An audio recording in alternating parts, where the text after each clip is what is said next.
প্রতি যারা হাইব্রিড মরিচ লাগাচ্ছেন বা হাইব্রিড বেগুন বা তরমুজ বা খিরা, তারা কি করবেন জানেন?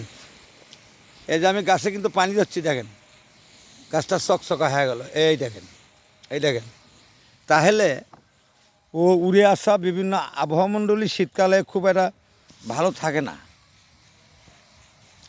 একবারে গাছগুলো মানে নষ্ট হয়ে যায় কুয়াশার কারণে। কুয়াশা, বালু ইত্যাদি এসে গাছের উপরে পড়ার পর একটা প্রলোভ জমে।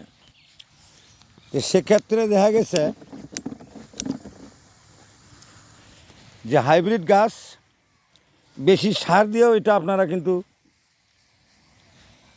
রোপণ করবেন না, কম সার ব্যবহার করবেন। এতে বেশি জৈব সার দেবেন এবং যেখানে যেখানে আপনারা চারা রোপণ করবেন, যেখানে যেখানে আপনারা কিন্তু চারা আসলে রোপণ করবেন, সেই জায়গাগুলোতে নামছাম করে রাখবি দানাদার কিছু দস্তা।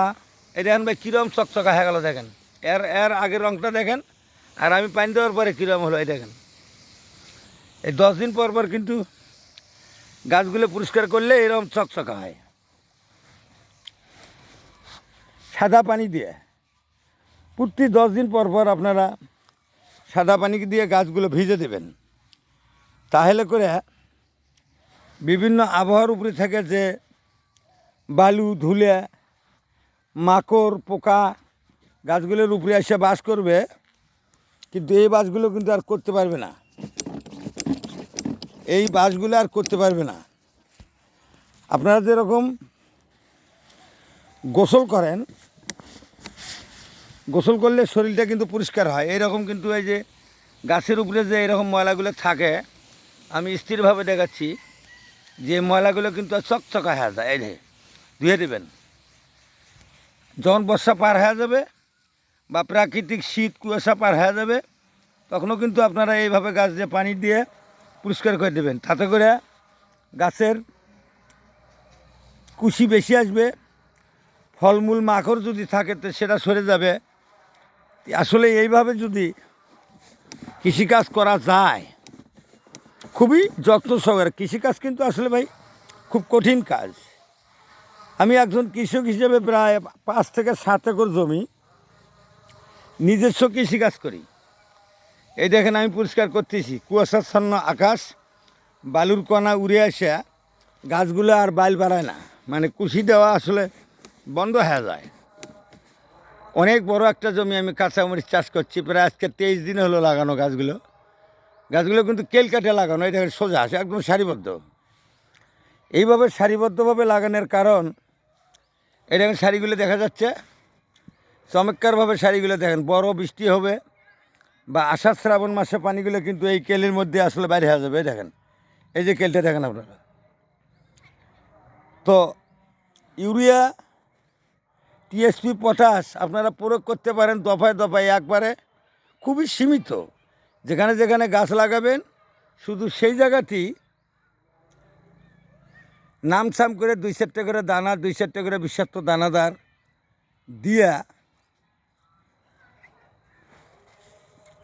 আপনারা কিন্তু রোপণ করবেন। সময় মতো পানি সেচ দেবেন, সময় মতো ওষুধ দেবেন, আর গাছগুলো কিন্তু আসলে পরিষ্কার করবেন। এই যে আমার পিঠে কিন্তু স্প্রে ঢোপ রয়েছে ভাই, অনেক দিন পর সূর্য ওঠে না, 2-4-5 মিনিটের জন্য ওঠে, আর কুয়াশাচ্ছন্ন আকাশ আর প্রচণ্ড ঠান্ডা।